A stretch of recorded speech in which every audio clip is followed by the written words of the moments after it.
নমস্কাৰ। জীৱনটোৱে আমাক শিকায় বহুতো কথা।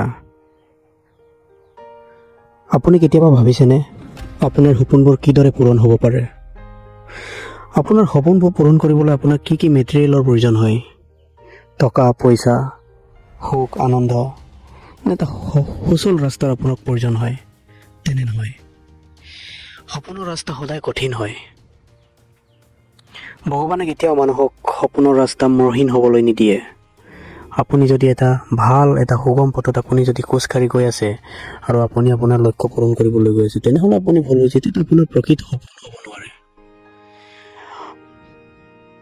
মানুহৰ সপোন সদায় এটা দুৰ্গম স্থানত থাকে, য'ত আপুনি নিজৰ এডভেঞ্চাৰ ইউজ কৰিব লাগিব। আপুনি এটা গভীৰ সাধনা কৰিব লাগিব, এটা গভীৰ ছেক্ৰিফাইচ কৰিব লাগিব সেইটোত উপনীত হ'বলৈ। আপুনি লোভ মোহ কামনা বাসনা সেই সকলোবোৰ আপুনি নিজৰ সপোনৰ পিছত ৰাখিবলৈ সক্ষম হ'ব লাগিব। আপোনাক সাহস লাগিব, আপুনি শক্তিশালী হ'ব লাগিব, শাৰীৰিকভাৱে নহয়। আপুনি প্ৰকৃত শক্তিশালী পুৰুষ হ'ব লাগিব। আপুনি কেতিয়াবা শুনিছেনে এন্থিয়ছ শব্দৰ বিষয়ে? এন্থিয়ছ শব্দ এটা মাত্ৰ শব্দ নহয়, ই এটা প্ৰেৰণা হয়, ঈশ্বৰীয় প্ৰেৰণা। আমাৰ জুবিন দা, মাইকেল জেকচন, লিঅ'নাৰ্ডো ডা ভিঞ্চি, এই সকলোবোৰ নিজৰ জীৱনক এন্থিয়ছ শব্দৰ দ্বাৰা প্ৰভাৱিত কৰিছিল। ঈশ্বৰীয় প্ৰেৰণা। ইহঁতে সপোনক নিজৰ যাত্ৰা অব্যাহত ৰাখিবলৈ ইহঁতক কোনো ধৰণৰ যুক্তিৰ প্ৰয়োজন নাছিল। ইহঁতে জীৱনত সেই প্ৰেৰণাৰ বলত ইহঁতে বহুত দূৰ অতিক্ৰম কৰিবলৈ সক্ষম হৈছে। আপুনিও কেতিয়াবা ভাবিছেনে আপুনি আপোনাৰ হৃদয়ত, আপোনাৰ মনত এই এন্থিয়ছ শব্দৰ ডেভেলপ কৰিব পাৰে? এই ঈশ্বৰীয় প্ৰেৰণা নিশ্চয় ডেভেলপ কৰিব পাৰিব আপুনি। কিন্তু আপোনাৰ মনত এটা জুই জ্বলাব লাগিব।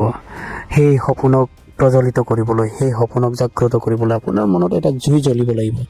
আৰু সেই জুই জ্বলিব লাগিব নিজৰ সৈতে যুদ্ধ কৰি। আপুনি কিমানবাৰ নিজৰ সৈতে যুদ্ধ কৰিছে?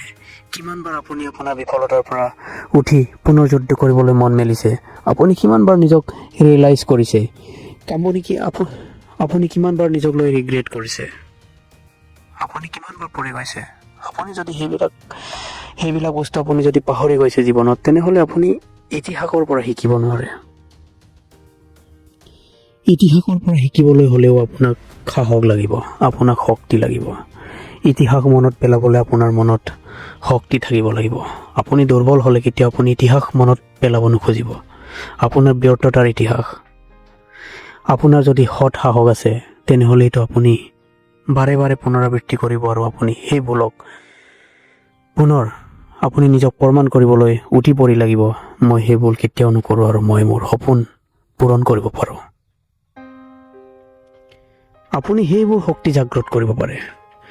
আপুনি মনত জুই জ্বলাব লাগিব সেইবোৰক লৈ পেলাই। সেইবোৰৰ দ্বাৰা আপুনি ইন্ধন হিচাপে সেইবোৰক ব্যৱহাৰ কৰিব পাৰে অতীতৰ ব্যৰ্থতা আৰু ভৱিষ্যতৰ আপোনাৰ সপোনক। সেইটো ইন্ধন হিচাপে ব্যৱহাৰ কৰি আপুনি জীৱনত জ্বলাব লাগিব আপোনাৰ মনত জুই। তেতিয়া আপুনি সপোনক পূৰণ কৰিব পাৰিব। আৰু আপুনি মনত পেলাবলৈ বা এনালাইচিছ কৰিবলৈ কেতিয়াও পাহৰি নাযাব যে আপোনাৰ প্ৰকৃত সপোন কি আছিল। আপুনি সঁচাকৈ সেই সপোনৰ পিছত দৌৰিব পাৰিনে? নে আপুনি সঁচাকৈ সেই সপোনক পূৰণ কৰিব পাৰিনে? আপুনি সক্ষম নে? আপুনি নিশ্চয় এনালাইচিছ কৰিব। আৰু সেইটো কৈ দিওঁ, সপোন কেতিয়াও অসম্ভৱ নহয়। আমি সকলোৱে এই বিশ্ব ব্ৰহ্মাণ্ডৰ একোটা অবজেক্ট, এটা জীৱিত অবজেক্ট হয়, যিয়ে নিজৰ সপোনক পূৰণ কৰাৰ শক্তি পুহি ৰাখিব পাৰে। ধন্যবাদ।